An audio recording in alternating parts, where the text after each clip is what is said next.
Okay, let's get to the final two questions. First, how do you see the near-term economic future of Malaysia? I would say that the near-term economic futures of Malaysia does have its challenges and opportunities. And my thoughts when it comes to opportunity, we are considered a very diversified economy, ranging from manufacturing right down to perhaps a bit agriculture and digital industry. All this are well positioned for growth. Key sectors like electronics, palm oil, perhaps a bit oil and gas are expected to remain strong contributors to our economy here. Malaysia has also recently actively promoting digitalization and innovation, especially with the initiatives, I'm not sure if you've heard of it before, like the Malaysia Digital Economy Blueprint. This definitely will help to open up new opportunities for technology driven industries like fintech, e commerce, as well as digital infrastructure. We are strategically located in Southeast Asia. The strong trade relationships that we currently have with global partners like China and the US and some of the ASEAN countries provide some sort of avenue for international trade, particularly in, say, manufacturing exports as well as raw material.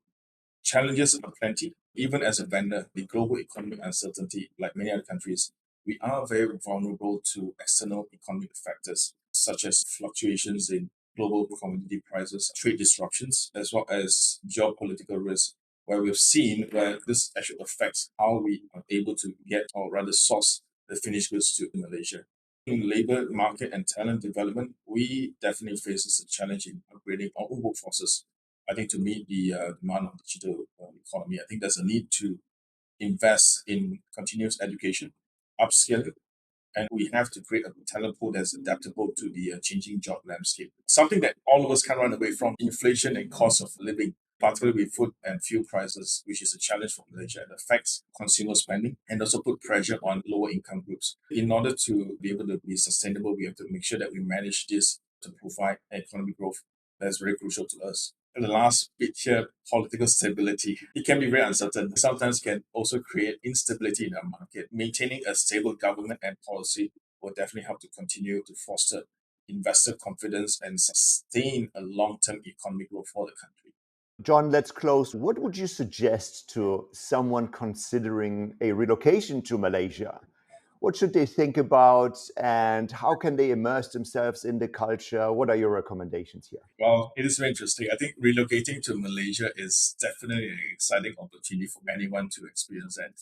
But it's important to approach the book with some thoughts to ensure that you have a smooth transition and at least partial or full immersion into the local culture. Some of the things you got to take note is probably the cultural diversity, where Malaysia is a multicultural country which is rich in mix of different ethnic groups. Each group has its own languages, tradition, and religious practice.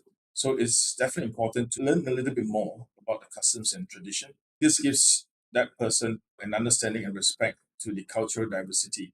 And you likely encounter at least some blends between Malay, Chinese, and Indian in a daily life. It's also to understand the key religion. I'm not sure if you know, Islam is our key religion in the country. But Malaysia is also home to Buddhists, Christians, and Hindus and others. Be aware of religious holidays and practices which will help the person to navigate the social dynamics. Language is a consideration. While English is widely spoken, especially in the urban areas as well as a business setting, Malay is the official language in the country, and it's important to learn a little bit of these basic phrases in order to allow you to connect with the locals. Anyone who comes into here, you have to be very open to the local dialect. Depending on the regions that you're in, there might be some differences even in Malay language, but you can usually communicate in English in larger cities. The most interesting part for anyone that comes into Malaysia is the food culture. We are famous for its food. We always have the debate on whether we or Singapore has the best food, but as a Malaysian, I feel that Malaysia is definitely a better place for food. We have blends of different offers from Malay, Chinese, Indians. You have to try every local dishes and try to socialize through this food. Meal is definitely an often communal and social life in Malaysia, so we can't miss the opportunity to join in any food gatherings or festival. There are times that everyone has to adapt to the pace of life. I would say that we're laid back lifestyle, but urban areas like Kuala Lumpur are fast paced. I would say a little bit more faster than anywhere else. But you have to be very patient with some bureaucracy, especially in processes in obtaining permits or approvals, which sometimes may take time. Patience is very important. You got to embrace the local rhythm. Work week is typically Monday to Friday. Weekends is pretty much a time where everyone will try to relax and engage in family and social activities. It's also important to know that public holidays can vary based on different ethnic or religious celebration. This is an interesting fact that in Malaysia we have different public holidays to address to different cultures and religions, which is a good thing. Reflecting to the initial questions on building relationship, this is the same thing here for any foreigners who come into Malaysia. You have to at least at some point be a little bit more respectful because as an Asian, there's definitely a need to address a different hierarchy or different culture. Networking is definitely important.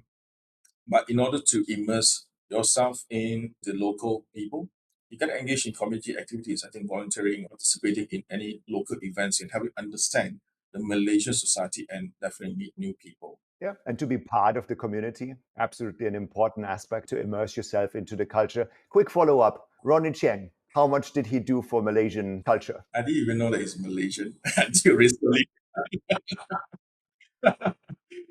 Well, I can't say he has done much, but at least after knowing that he's Malaysian, I think we're quite proud of his success, and he definitely brings a lot of value to the country where you put Malaysia on map. Because a lot of people still don't know where Malaysia is to some extent.